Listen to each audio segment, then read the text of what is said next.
Greetings and welcome to the NBA Files.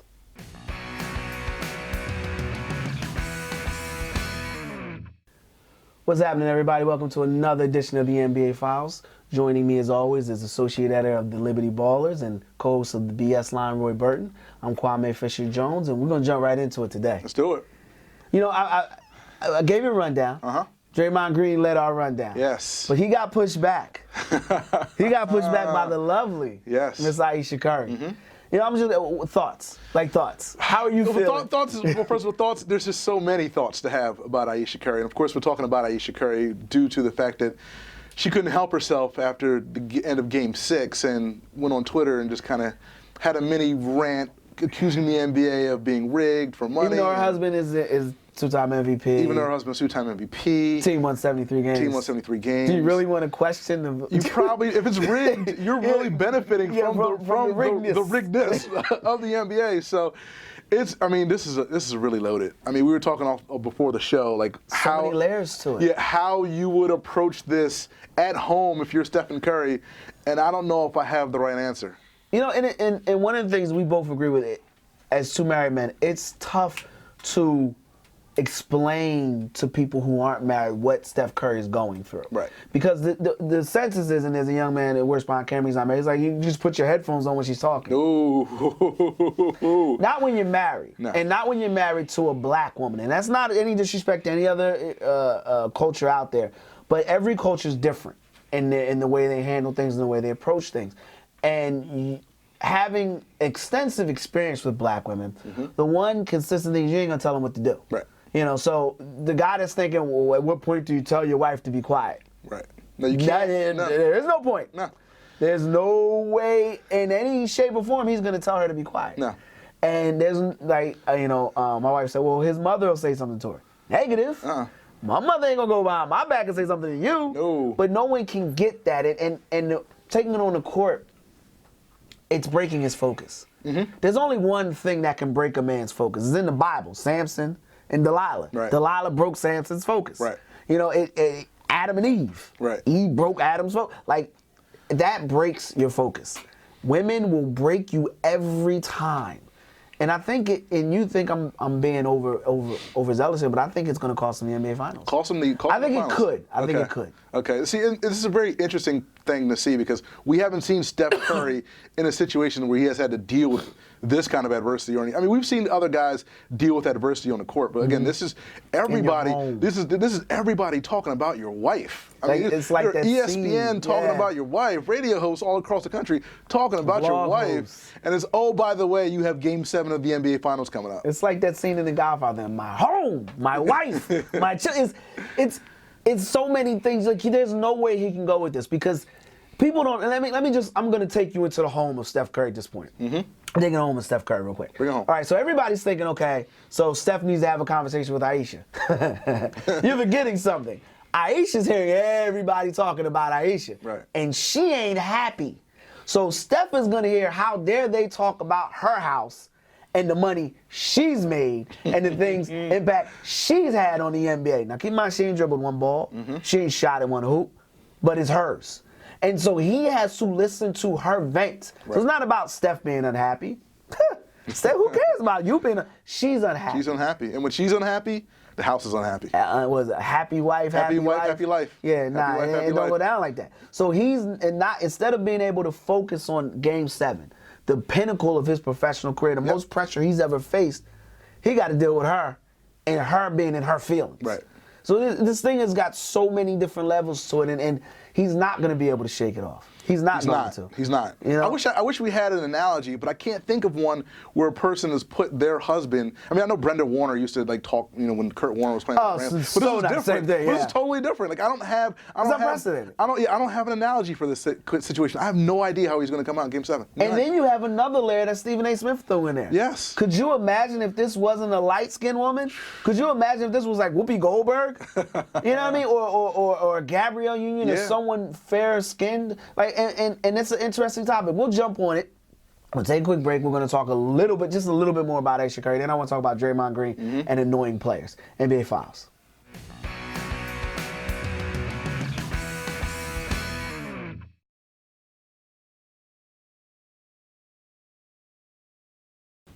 Welcome back to the NBA Files, special Ayesha Curry edition. We know we left talking about Miss Curry, and that we introduced, Roy Burton, Kwame Fisher-Jones, we introduced an aspect that, a facet of it that no one's talking about. Like, she's upset too. Mm-hmm. That people are disrespecting her. Yes. So he's got to hear that, and he can't put headphones on, and just keeping it on the court. You don't think, I'm of the mindset that that's going to interrupt his focus. Mm-hmm. I think that this is a major moment for him, and he needs to be focused because he's got LeBron in one ear, who's on his ass. Right. Who's on him. Who's on him. And now he's got this too. Right. But you think that he can just break through? I think he can break through only because, again, this is unprecedented. We haven't seen anything like this, but we have seen athletes in other situations deal with off-the-court stuff. Give me one. And then come Jameis Winston. Jameis Winston dealt with a lot at Florida State. But he's aggressive. But what I'm just saying is we've seen athletes compartmentalize things that have happened off the court and come back and have had tremendous performances on the field or court of play. So we have seen that before. He is a different kind of cat than Steph Curry. And like you said, he's an aggressive guy. He's an alpha male. And he's dealing with and Steph. Not to cut you off, but Steph is a docile personality dealing with an alpha female. Yes. I don't think he's going to be able to, because that's going to explode somewhere. Right. Somewhere he's going, somewhere he's like the guy in Office Space.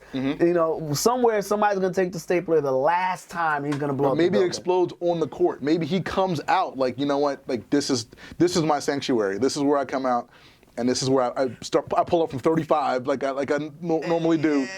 First couple go in. And then he's dancing on the court. If he wasn't going up against LeBron, if he wasn't in Golden State, if he wasn't at home, if he wasn't in the NBA Finals, there's too many ifs there. Okay. That he has to be.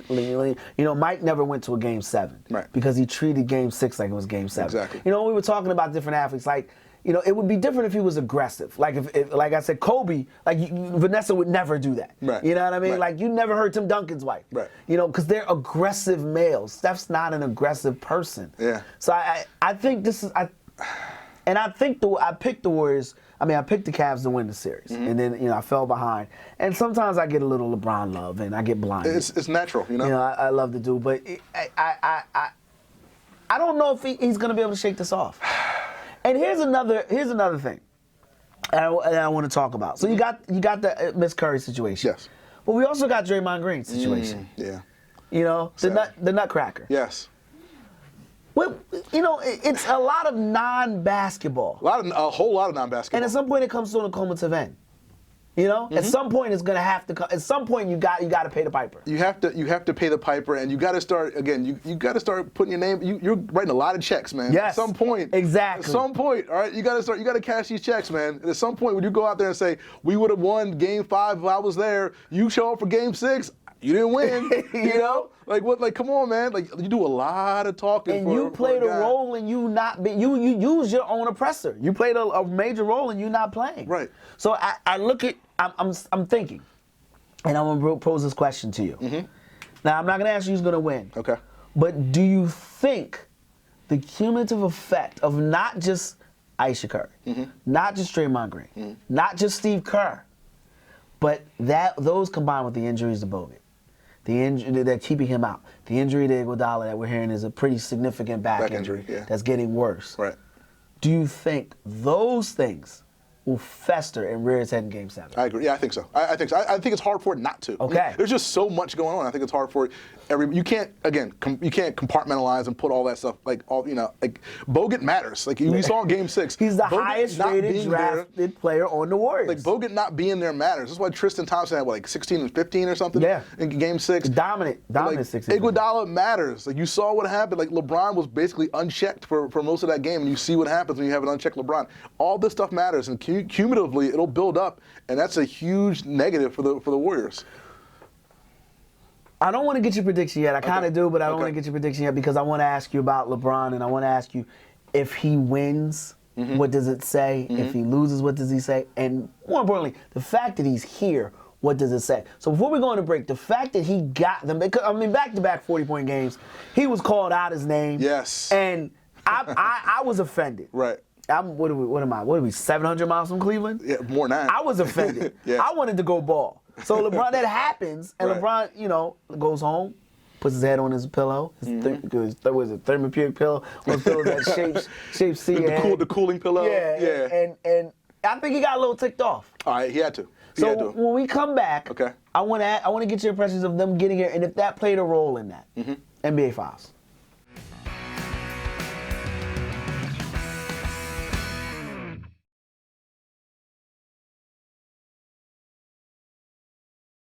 Welcome back to the NBA Files. Roy Burton alongside Kwame Fisher-Jones. And we are self-professed LeBron lovers. We are Team LeBron here, so we are not the most unbiased gentlemen talking about the subject. However, we both feel LeBron bought himself a little bit of goodwill leading this Cavs team back from 3-1 to Game 7 of the NBA Finals.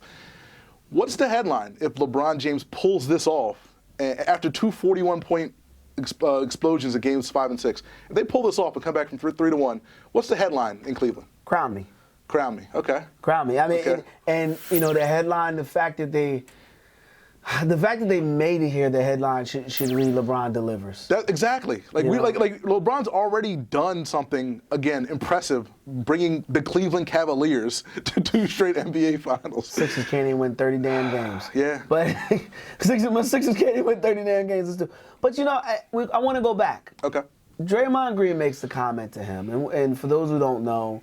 You know, he calls LeBron a bitch. Well, if I spell it. Well, apparently he said something else, like another word I can't use. The reports, unnamed sources, take NewJersey.com line, unnamed sources, meaning his barber's friend's girlfriend, sister's cousin told them exactly that he called him a B. If I spell it, it's the same, pretty much the same thing. So he called him a word that begins with B, ends with a H. And then when LeBron said, I'm a father, he said, well, you're still a B that ends with an H. And LeBron didn't react the way most men would have reacted in a situation. Like, he didn't go for 27 straight points or, get unnecessary charge. He went home, festered, came back angry, gave you 40+. Do you think that comment kind of lit a fire in him? I think the comment plus the fact that, again, LeBron, again, as we talked about before the show, LeBron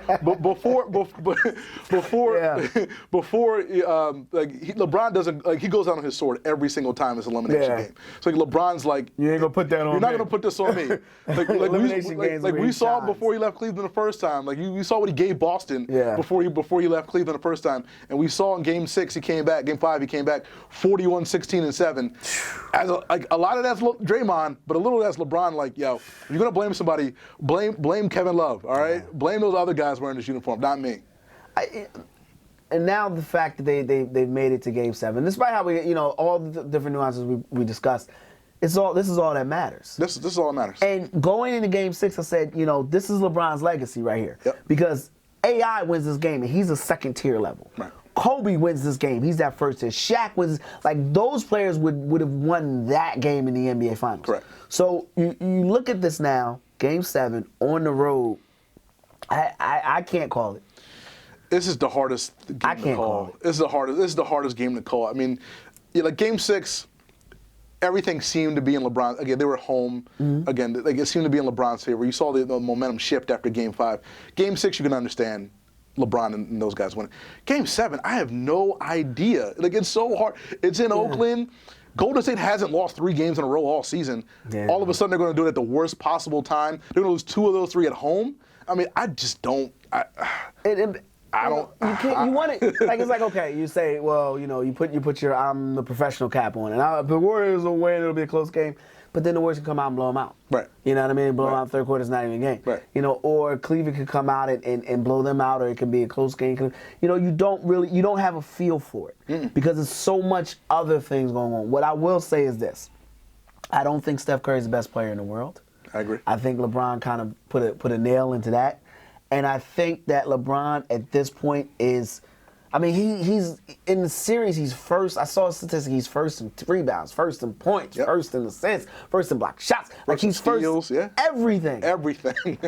Everything. It's unfathomable to think that he could lose. And then I think Peyton Manning. Well, just to run back, how's it unfathomable when he really? I mean, how many guys on his side of the ball can he count on? How many guys? J.R. Smith. How many? How many guys in Cleveland Cavaliers uniforms can LeBron walk into Oracle Arena with and say, you know what? I know this man is going to give me something tonight. Yeah, because Kyrie's going to get hurt. Like, you know, Peanut Brittle's gonna get hurt. like Richard Jefferson, like he's one of the few guys. It's Richard Jefferson. This is 2016. This ain't 2006. This ain't 2006. We have a black president. I mean, like this ain't the old days. All right, so we're gonna take a break. When we come, we have to pick a winner. We gotta pick a winner. Gotta pick one. Well, you gotta pick a winner. I'm not picking a winner because I don't want to be wrong. So I'm gonna pick a winner. Now we'll pick a winner when we come back, and we'll talk a little bit more about LeBron, NBA Finals, NBA Files.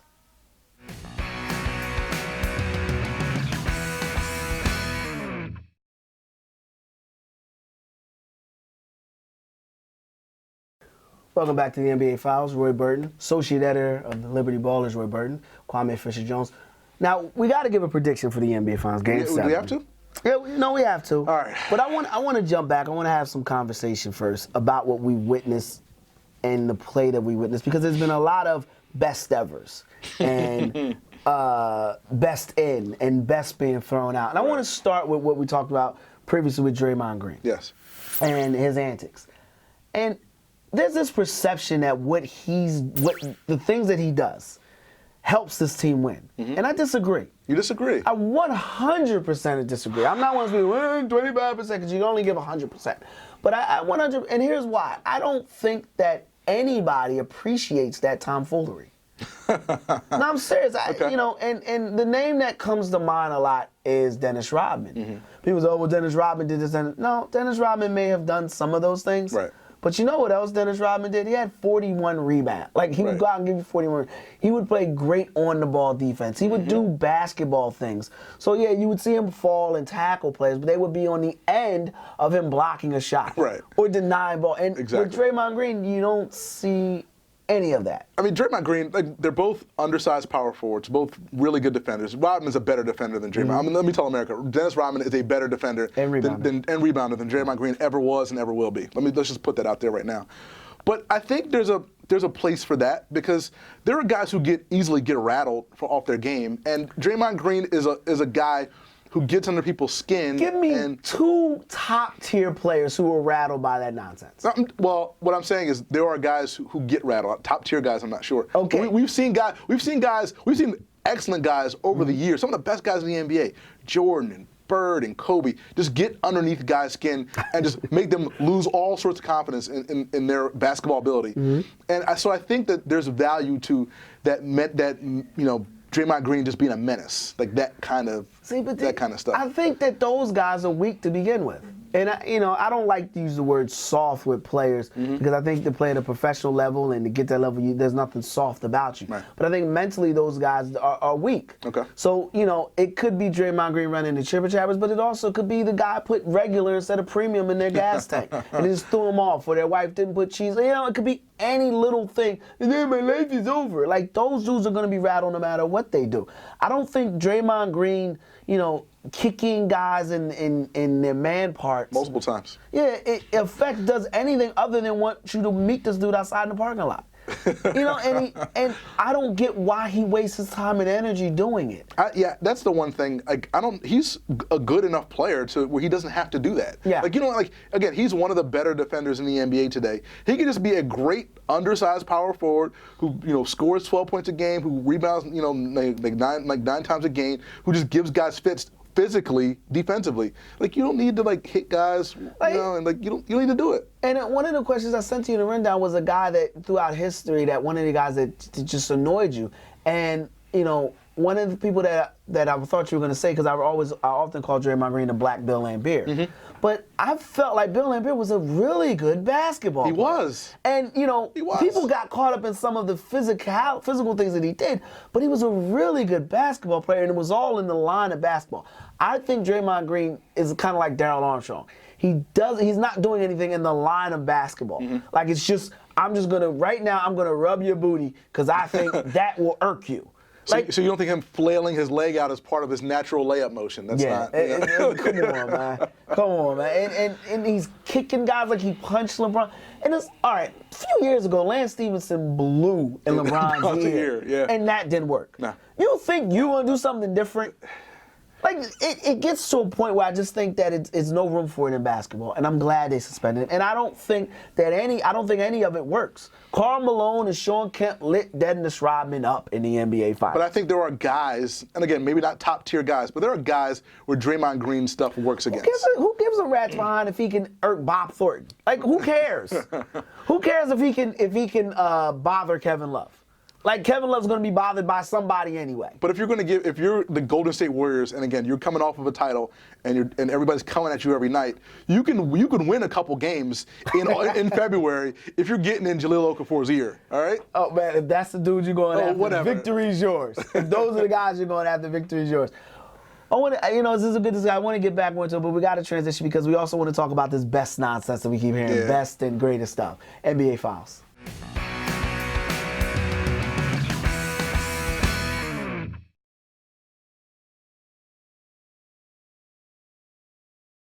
Welcome back to the NBA Files. Wade Burton, Kwame Fisher-Jones. When we left, we were discussing Draymond Green and the whole, his place in the NBA with that. One of the other things of this finals and what we hear a lot nowadays is best. Best. And, I don't want to mispronounce his last name, but Sam Amick, one of the better writers, covers the NBA. I'm a huge fan of his work. Don't always agree with him, but I'm a huge fan of his work. I respect his grind. Respect his grind. He said Steph Curry is the best in the game today. My first response was, man, please. But I sit back and I think, and it became a more emphatic, man, please. So you're more resolute in your opinion of the man, please. Now, a lot of people, am I missing? You're not missing it. A lot of people get caught, again, we've said this on the show before, a lot of people are prisoners of the moment. A lot of people get caught up in what they see. And look, Steph Curry, worthy of the last 2 MVP awards. Steph Curry, fantastic NBA, fantastic player. Okay. He is not the best player in the game right now. He's just not. I don't even think he's the best offensive player. And I said this in the break. I think at times he's not even the best player on his own team. He's not the best two-way player on his team. You can argue, I think he's the best offensive player on his team, but you can argue that he's not the best offensive player in the league. So I fail to see why everybody is so quick to anoint Steph Curry as the best player in the game when the best player in the game is playing on the other side of the court right now. And is proving it every possession. Yeah. Kenny Smith had a great point about Steph Curry. What people get so caught up for is Steph Curry. He's a guy that makes you watch him and he doesn't dunk a basketball. Like most of the players that you flock to sit and watch. That's good. I like that. Yeah, that's why I had to make sure I referenced Kenny Smith because it was his point. I like that. Most of the players you flock to see are the guys that can dunk, finish at the rim. Right. Steph Curry shooting jump shots. Right. So I think people get caught up in that because it's like, man, this dude is going out shooting jump shots. He's light-skinned. He's frail. But like I said, I think that when Klay Thompson gets hot, that team is unbeatable. Yeah. You can beat them when Steph gets hot.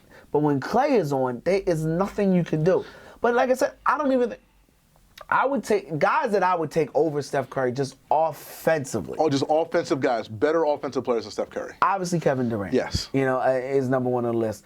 And, as I jump more, I would say LeBron offensively. Offensively, I would take LeBron. I agree. Over him offensively. I agree. I would say he's top 5. I don't necessarily would say he's the best. I don't even think his argument is best. And one of the things I love to do when you talk about best, I don't like to give people time to research.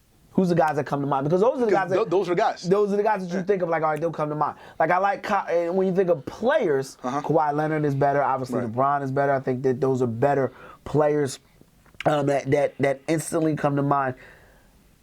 I'm bothered though that this premise that player instead of offensive player, that line gets so blurred with so many people. Yeah, he's a wretched defender. Because people, he's a terrible defender, and people kind of get caught up because again, points are sexy. I mean, people see the points and 35-foot 3-pointers. I don't care who it is, where it is. That's impressive, and he can regularly hit shots from like 30 and deep. So when you see that on the highlights, and you see that basically every night because the man makes 4 or 5 threes every night. That's what resonates in your mind more. When you think about player. Well, in the mind of an average NBA fan. Yeah. Whereas, other NBA fans, you see, like if you watch LeBron, you see he has a tremendous impact on both sides of the ball. And you never see defense on highlight packages or on YouTube. Not clips the or any of LeBron that. style of defense, because No. he doesn't have the weak side shot blocks and the steals, you know. Not to interrupt you, but that's the thing that bothers me the most about the best comments. Right. Because LeBron's number one in everything in the NBA Finals statistically, but that's lost because Steph Curry hits a 35-foot jump shot. Exactly. Consistently. Yeah, it's kind of, I won't say it's sad, but it's kind of unfortunate. Like, LeBron is the best talent in the NBA right now, but people are quick to flock to Steph Curry and say he is, where it's clear. It's a clear It's not even definition between the debatable. two. And when you say LeBron's the best talent in the NBA right now, the question now should morph to, is he the best talent we've ever seen? I hate that question because I don't know the answer. I don't know the answer to it. I know you want an answer. He's the most physically gifted guy. I don't think he is. At his position. Okay. I know I wouldn't qualify. At his position, I think we've ever seen. I don't think you eliminate centers from the conversation. All right, that's because I'm eliminating centers. Yeah, and I don't think you do that because Bill Russell and Kareem Abdul-Jabbar need to be in this conversation. Okay. And you can't just eliminate that. NBA Files.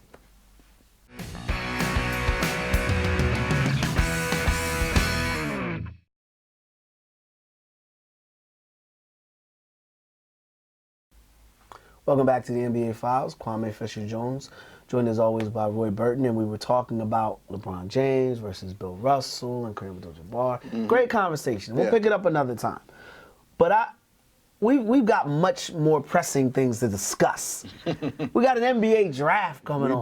We and do. With the draft, we got a lot of bad trades made by a lot of bad general managers. They cannot wait to make trades. We're hearing the trade that's coming across my wire that caught my interest, and we're going to lead into a bigger topic. But I'm hearing Jimmy Butler for all of Minnesota. Yes. What? Explain this to me. What's going on? Jimmy Butler is an intriguing player. Jimmy Butler is probably better than any player the Timberwolves could realistically get. Stop. In free agency. Oh, stop. Okay. What position does Jimmy Butler play? He's a shooting guard. Shooting guard and You want to play him a small forward. Okay. Didn't you just draft the lad? He was supposed to be the dude that Sam Hinkie said was going to turn around and that was good. You can play them together.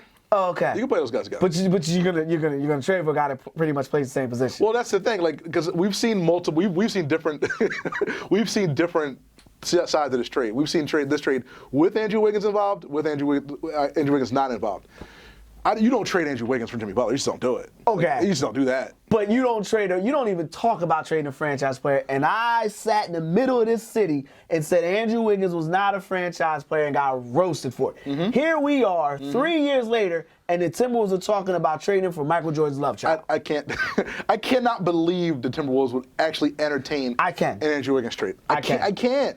They watch him practice every day. They watch him play every day. Kevin Garnett I don't know if he's officially retired. Not yet. But it's pretty much a foregone conclusion that he's going to retire. Right. They know what they have in this dude. You got Karl Anthony Towns who play with.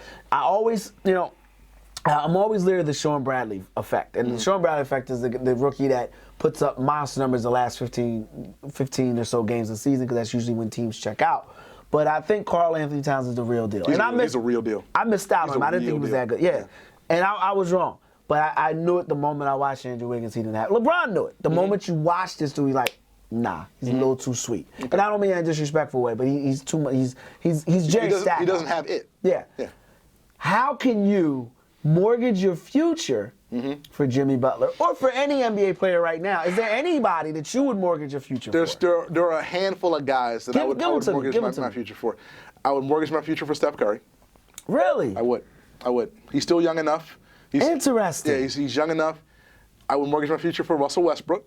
Okay, yeah. I'd mortgage my future. I'd give my kids for Russell Westbrook. I'd mortgage my future for Kevin Durant. I would do the same for Karl Towns. Karl Towns is a player. Like, that kid can play. Karl Towns is the guy. I would probably put LeBron and Kawhi into the discussion. Only reason why I'm a little bit hesitant on LeBron is because he's 30 years old. But I'd still probably, because he will give you 3 or 4 high-level years. That's my list. Yeah, for me, it's LeBron, and that's it. That's it? There's no one else in the, And you love Russell Westbrook. Yeah, I love Russell Westbrook. The problem is, a factor that people don't consider is atmosphere for some of these dudes.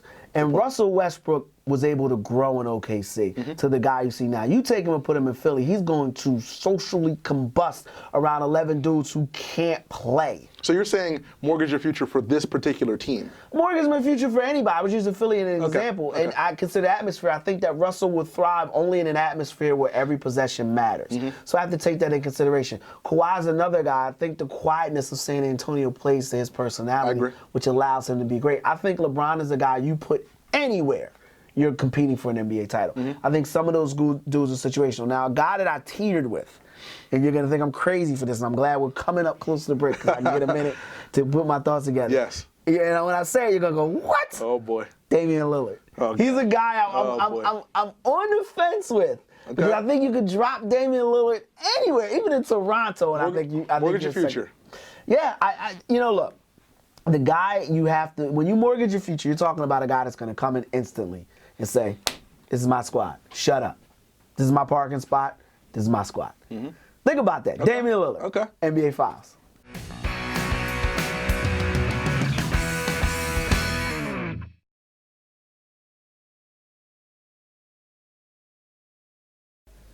Welcome back to the NBA Files. Roy Burton alongside my esteemed co-host Kwame Fisher-Jones. And before the break, and he has a tendency to do this, he drops the bombshell before we go to a break, but he allows me to think about it for a second. And before the break, he mentioned that Damian Lillard will be a guy that he would mortgage the future for. Possibly mortgage the future for. Allegedly, to bring him to his basketball team. And you know what? I thought about it over the break. I understand where you're coming from with this. You didn't sell me on it. I drove into the housing development. I drove past the house. I see the for sale sign out there. I get out the car. I'm looking around. I write down the address, but I got back in the car. I'm not there yet, but I'm going to go home and look up this house. You know, I understand. Look at some pictures with me. I understand. I'm going to go on Zillow and look at some pictures. Damian Lillard is a fantastic player. Damian Lillard is just unbelievably talented as far as what he can do on a basketball court. But the thing about Lillard is I don't think he's good enough to take a team to that next level. Like I just don't like. I saw what he did with Portland this year, and that was a tremendous achievement with him and T.J. McCollum. Him. But I just don't think he's a superstar level talent that I would mortgage my future for. And see, that's why he has everything necessary to be a superstar. You just got to mix the gumbo. Toughness. I think he can lead. I think he can lead guys. See that, and then we were comparing him to Russell Westbrook. I think Russell is a guy, and I use this analogy. I'm going to use it again for the public. I think Russell's a guy that'll walk into a practice like the Fresh Prince of Bel-Air, sunglasses, zoo pants on, and say, "Man, just right on the board, get a ball to Russell." I think Damian will be a guy that'll sit in a press conference and say, "Our center's got to play better, and we're going to help him get there. Our forwards got like he'll hold people accountable in a leadership role. He'll be able to transfer that desire to win and manifest it in all of the other players. But also on the court, I think he can play that combo guard that's necessary now to win. He's a guy that paired alongside someone who's a strong defender. Paired alongside someone who's a strong defender. Glad you put the qualifier on that. He can defend for you at a decent level, but he's coachable, he's tough, and he's got a high basketball IQ, and that's not. Sometimes people get caught up in the whole tearing somebody. Like you're saying this guy's better, so you're saying this guy sucks. No, this is just a testament to how good I believe Damian Lillard is. Like I said, though, I'm not. Allegedly, I would mortgage. Allegedly, okay. You know what I mean? LeBron is a definitive yes. I'll take LeBron at 6. I'll take Bill Russell right now. Like, you know what I mean? But Damian Lillard's the only one. I think Kawhi benefits from playing in San Antonio. I think Durant benefits from playing in OKC because if he played in New York, they'd be the buzzers would be out by now. There's a couple guys. We didn't talk about Anthony Davis. Is he on your list? No. Okay. All right. I'm just throwing names out there. I'm offended at the hoopla around Anthony Davis. Like I am. I'm offended as a man. This dude. What did the Pelicans? What did they won? Like 9 games? They won anything. This is the best player in the world. He can't win you 9 games. Come on, man. Okay. Like, and I get tired of Anthony Davis is the Ultra or Megatron. Not the hell he is.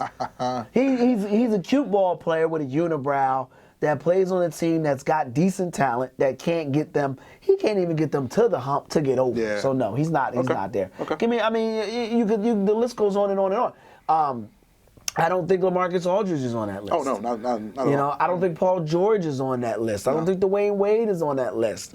I don't think Kyrie Irving should even be approached with the pen to go on the list. No. John Walsh is not on that list. I mean, there are a number of guys who people say are good that are in that Jimmy Butler category, but I don't think you mortgage your future. Because here's the thing. You'll never find another Magic Johnson. No. You'll never find another Larry Bird. You'll never find another Allen Iverson, Kobe Bryant. You'll find another Jimmy Butler. You'll find another Carmelo Anthony. So why would you trade for one? Right.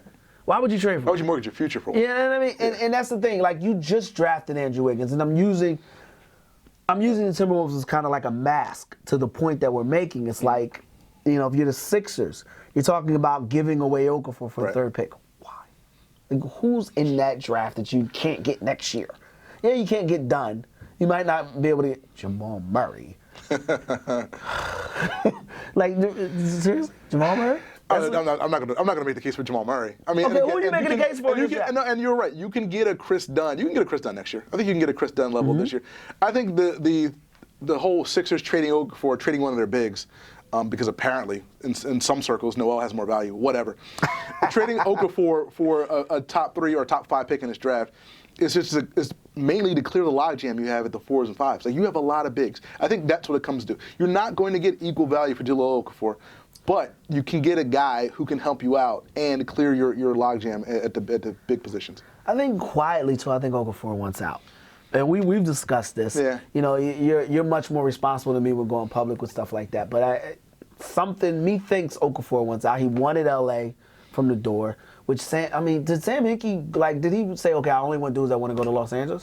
Like, when he was drafting, maybe everybody just wants to go to L.A. LA's a beautiful town. You know, LA's a beautiful city. Yeah, but, you know, if I want to play ball, I want to play ball in Philly. Unless I'm Magic or Kobe. I mean, Porzingis worked out for L.A. and he worked out for New York, okay? 2 and 4, like, specifically avoided Philadelphia. You want to go to the bright lights, the big city, you know? Do you really want to, though? I mean, you want to go to L.A. when you're 19 years old? Maybe you do. Well, because you think L.A.'s got a better chance to win. They've got better scouts. They've got better talent. It's a younger, more upbeat crowd. True. You got Sam Hinkie. You know, you go to L.A., you got palm trees, beautiful women. Come to Philly, you got Sam Hinkie. Liberty Bell. And Chick-fil-A. Chick-fil-A. And, I mean, and they got Chick-fil-A in L.A. now, too. Oh, well. So, what's the point? Yeah, but I don't know if I would trade, and we had this discussion, I don't know if I would trade Okafor for the 3rd pick, even though I want Buddy Hield, because I don't see that transcendent superstar. And the guys that you're talking about mortgaging your future for, you'll get. Like, yeah, you mortgage your future for a chance to draft Tim Duncan. Agreed. And it didn't happen. So what did they do? They mortgaged your future for Tim Thomas. Right. Like, that's what we got. Wrong Tim. You know what I mean? That's what we got. Like, you don't mortgage your future. You don't give up on a guy in Wiggins, who I'm not that high on, for Jimmy Butler. Yeah, I don't. If I'm the Wolves, I don't do that. Again, if I'm the Bulls, as we talked about before the show, if you're going to rebuild, if this is a rebuilding project for the Bulls, then yes, it makes sense to trade Jimmy Butler, your best player. Do you, though, really, if you're the Bulls? If you're trying to rebuild, if you're trying to blow it up, because Derrick Rose has one more year, he's gone. Joakim Noah's gone. Nobody wants to be there. You have a young coach. Jimmy Butler played, what, 67 games this year? You're gonna somewhere around there. They didn't make the playoffs. So he's not hurting you by having you on the team, by having him on the team. No, but if you want to rebuild, then you trade for Andrew Wiggins, who you're not paying anything. You're paying Jimmy Butler what, $20 million. And he's making it appear like you're winning. He's making it appear like you're making an effort to win. He's giving you, let's say Jimmy Butler sits out for a season, you get a top 3 pick. Now you've got Jimmy Butler coming back, a top 3 pick. You can sell that to a free agent. When you can't sell Andrew Wiggins, and again, what did Andrew Wiggins? I won't call his hair. The list there. The list of guys who have done things to you. I want to make the list here. We'll have a whole show about these guys. I don't like dudes that have been anointed and haven't produced. I don't like when the acclaim doesn't match. So did Andrew Wiggins anoint himself? Did he pull out the anointing oils and just like douse them on his hair? He sat there like this instead of saying, nah, I'm good. Okay. But when you think about Allen Iverson is a great example, and I use him a lot. Allen Iverson shunned away from everything. He didn't take it. He was like, I'm going to make my way. Kobe, get out of here. I'm not there yet. Right. These young cats, man, they bask in it. Give me love me, hug me. They do. Before they even won 20 games. Wiggins is the poster child for that. He's a guy that, quite frankly, I watched him play at Kansas. I watched a lot of his games at Kansas. He didn't have the hunger. And the hunger comes from a guy who feels like he's being slighted. and he was never slighted. And I'm not saying he's tender, I'm not saying he's soft, but I just think that with all that in that body, he doesn't get it done. But a lot of these guys are coming up. They're like second generation guys, and they've never been slighted. Like Andrew Wiggins, never, like his father played. Like Andrew Wiggins was never slighted. Like Ben Simmons, his father played. He was never like guys like Allen Iverson. Like they were hungry. Okay, you know what I mean? I'll take it next level then. Kobe was born with a silver spoon in his mouth. Give me somebody. And I don't even want to use AI. Magic came from a great family. Slighted is here. Slighted is a little past crazy. Like, yeah, she would have given me more sugar packages if I was Larry Bird.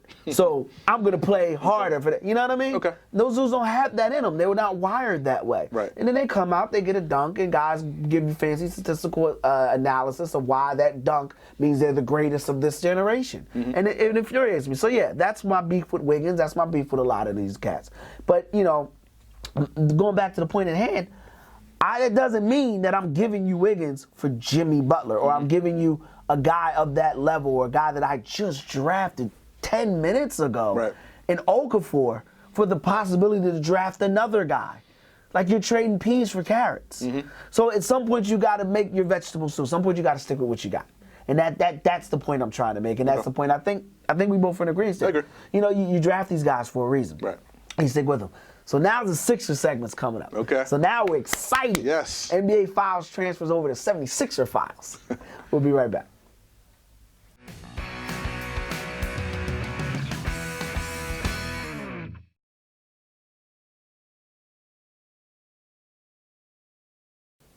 Welcome back to the NBA Files. This is my favorite segment of the show. Roy Burton, Kwame Fisher-Jones.